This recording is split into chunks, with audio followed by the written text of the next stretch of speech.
We're up to part 3 of our interview with the great Lisa Hartt, who's back to music, back in the saddle, and doing incredibly well on Rock History Canada. So how did the band get signed well, Lisa okay, Hart. Oh, Lisa Hart Band. yeah. Okay, well, that was also a Montreal connection. A guy named Bob Hahn, who was the biggest jingle writer in Canada, who used me when I was a kid. He had a company called Champlain Records, and we got signed with Champlain. I Before that I was signed with Polydor, RCA Victor, um, a bunch of labels for singles. I did a lot of singles on my own before Lisa Hart Band, and then he created a label, and we signed with Champlain Records, Rising Records, it was called in the end. It was Champlain was the big the, the over company, whatever you call that. I don't know. The parent company. Again, I was from the old school, like the actors, where you're part of a stable. I didn't even have a bank account, John. I didn't know how to manage my own money. I had never had to drive myself, ever. I had never had to do anything. Like everything was taken care of. But you, like Judy Garland, you don't know where are your tools to live should something happen. Like, prepare for impact? No, nobody prepared me. So when it hit, I was like, and then the alcoholism right on top of that, like that. Well, that was part of it. I was just so scared. I didn't know what I was doing. I didn't want to let my parents know that this. I just kept telling them everything was great, and from the outside everything looked great.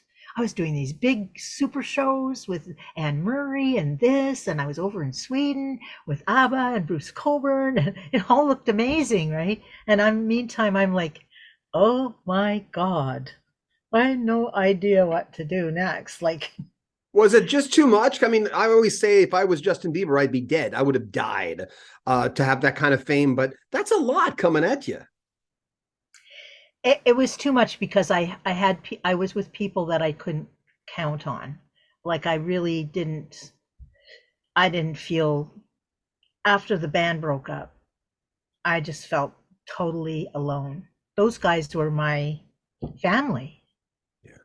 to be honest.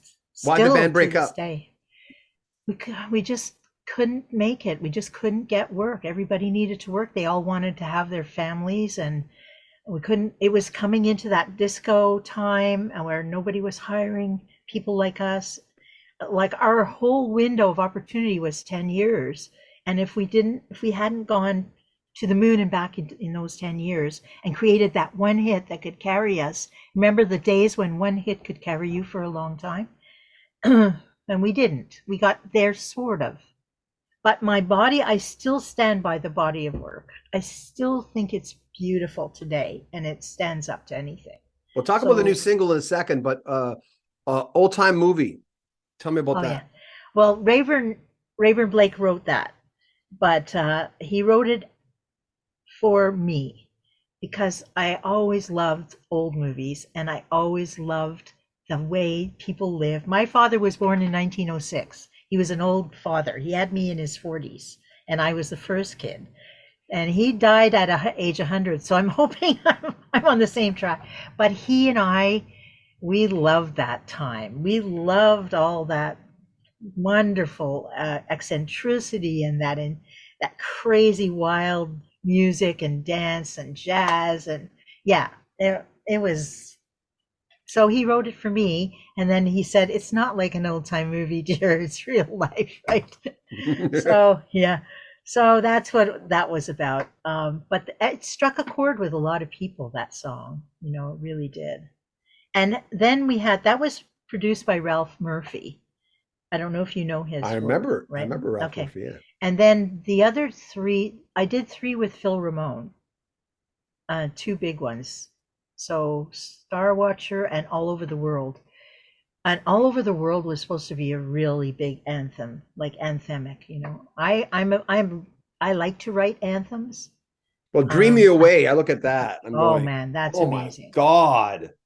That song has stood with me for years. It is a beautiful song. Is it your channel that you have your dream your on a TV Yeah. show, right? Yeah, that was your own channel. Yeah, yeah, that's Yes. nice. Yeah, that was a nice introduction, eh?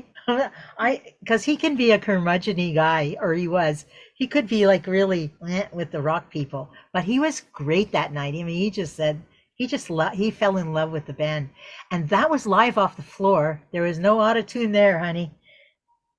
Would you tell? What would you tell?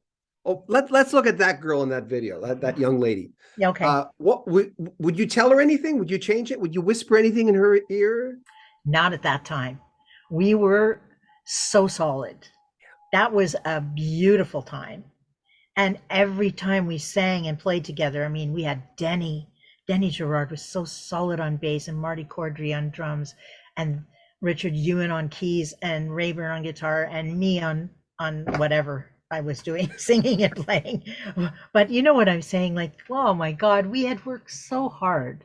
We felt so comfortable together. And we were just like, we just needed that lift off. And it was just unfortunate that the trajectory of time just coincided with Giorgio Moroder and Donna Summer. Donna Summer, yeah. They came crashing into my life, right? We'll have more from Lisa Hartt in the next couple of days. Make sure you comment on our videos, subscribe to our channel, and share our videos. All the information on us and Lisa Hartt in the description. Check it out. This is Rock History Canada. Take care.